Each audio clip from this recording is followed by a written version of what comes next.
নমস্কার বন্ধুরা, গণেশ চতুর্থী স্পেশালে আজকে আমি বানাচ্ছি সুজি দিয়ে মোদক। সুজি দিয়ে মোদক বানাবে, দারুণ সুন্দর হয়। আমিও প্রথম বানালাম, তোমরাও একবার চেষ্টা করে দেখবে।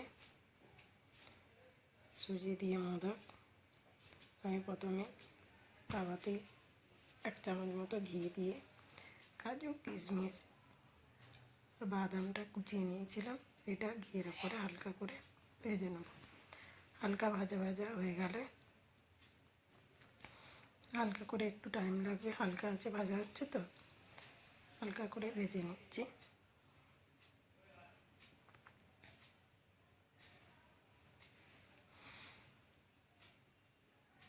একটু টাইম দিয়ে ভাজতে হবে, একদম অল্প ধিমি আঁচে ভাজা হচ্ছে, হালকা হালকা করে ভেজে নিলাম। ভেজে এটা আমি নামিয়ে নিলাম। আবার কড়াইয়ের ওপরে 2-3 চামচ দিয়ে ঘি দিয়ে দিলাম। ঘি দেওয়ার পরে আমি সুজিটা দিয়ে দিলাম। আমি হাফ কাপ মতো সুজি নিয়েছি। সুজি নিয়ে সুজিটাকে হালকা ব্রাউন মতো করে ভেজে নিচ্ছি। হালকা হালকা ভাজা, বেশি ভাজবো না, এটা হালকা শুধু কাঁচা গন্ধটা চলে যাবে, সেরকম হিসাবে সুজিটাকে ভেজে নেব। সুজিতে আমি একটু বেসনও দেবো, 1 চামচ মতো একটু বেসন দেবো। বেসনটা দিয়ে দিয়েছি। বেসনটা দিয়ে এটা হালকা একটু নেড়ে চেড়ে আর একটু ভেজে নেব। আর একটু হালকা নেড়ে চেড়ে ভেজে নিলাম। আর এতে আমি আর একটু ওপর থেকে ঘিও দিয়ে দিয়েছিলাম, অ্যাড করেছিলাম, ওটা আমি দেখানো হয়নি। ঘি দিয়ে আমি এটা আর একটু ভেজে নেব। ভাজা ভাজা হয়ে গেলে এতে দুধটা আমি গরম করেই রেখেছি, ফুটিয়ে রেখেছি, দুধটা দিয়ে দিচ্ছি। 1 গ্লাস মতো দুধ আমি দিয়ে দিলাম এতে।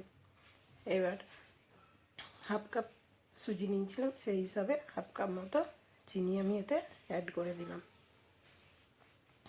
চিনিটা অ্যাড করে এবার চিনি দুধ ভালো করে শুকনো করে এটা একটা ডো বানিয়ে নিতে হবে। যেমন আটা মাখাই শুকনো করে, সেরকম করে সুজির এটাকে ডো বানিয়ে নেব। আমি নারকেল দিচ্ছি, কিন্তু নারকেলটা আমি ভেজে নিয়েছিলাম ভালো করে, কাঁচা নারকেল ভেজে নিয়েছিলাম। ভেজে নিয়ে একটু নারকেল গুঁড়া অ্যাড করে এটা ভালো করে মিশিয়ে নিচ্ছি। মিশানো করে নিচ্ছি। এবার আমি ওইদিকে যে ভেজে রেখেছিলাম তার সঙ্গে কাজু কিশমিশ যেটা ভেজে রেখেছিলাম তার সঙ্গে একটু ওই সুজির এটা দিয়ে দিলাম। সুজিটা দিয়ে এর সঙ্গে একটু আমি এলাচ আর নারকেল যে ভাজাটা ছিল সব কিছু একসঙ্গে অ্যাড করে এটা মাখিয়ে নেব। আগে আমি সুজিটা ভালো করে মিশিয়ে নিচ্ছি। সুজিটা ভালো করে মিশানো হয়ে গেলে এর উপরে থেকে আমি এবার সুজিটা ভালো করে মিশিয়ে নিই।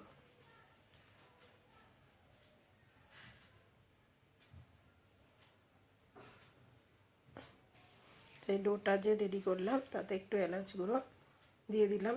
আর এইদিকে যে মাখিয়ে রেখেছিলাম তার উপরে ওই একটু এলাচ গুঁড়ো আর একটু নারকেল কোড়া দিয়ে এটা আরও ভালো করে মাখিয়ে নিলাম।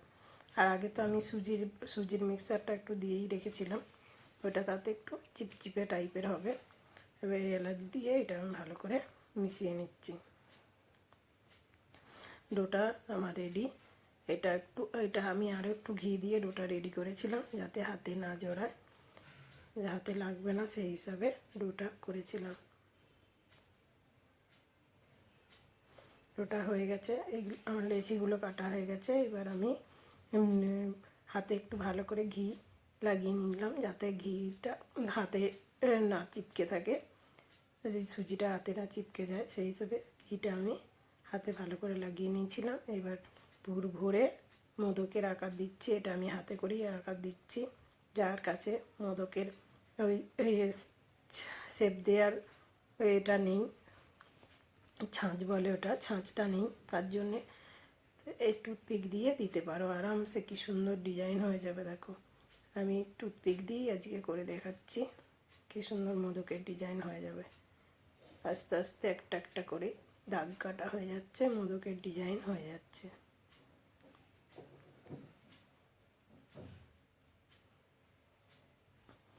দেখো সুন্দর মোদক হয়ে গেল। এরকম করে আমি সবগুলো বানিয়ে নেব, একটা একটা করে সবগুলো বানিয়ে নেব। দেখো সুন্দর হয়ে গেছে আমার মোদক রেডি। এবার এর উপরে আমি একটু রং দিলে আরও দেখতে এটা সুন্দর হয়ে যাবে। একটু ফুড কালার আমি দুধের সঙ্গে গুলে ওপর থেকে একটু একটু করে লাগিয়ে দিচ্ছি যাতে এটা সুন্দর লাগে দেখতে। দেখো কত সুন্দর লাগছে। এবার এর ভেতরে যে পুরটা ভরেছি আমি দেখালাম, দেখো কি সুন্দর পুরটা ভেতরে আছে, সুন্দর লাগবে। গণেশ চতুর্থীর স্পেশালি অবশ্যই এই মিষ্টিটা তোমরা বানিয়ে গণপতি বাপ্পাকে ভোগ লাগাবে। গণেশ বাবা দারুণ খুশ হয়ে যাবে। অবশ্যই এই মিষ্টিটা একবার বাড়িতে বানাবে, দেখো খুব সুন্দর হয়েছে। বাই।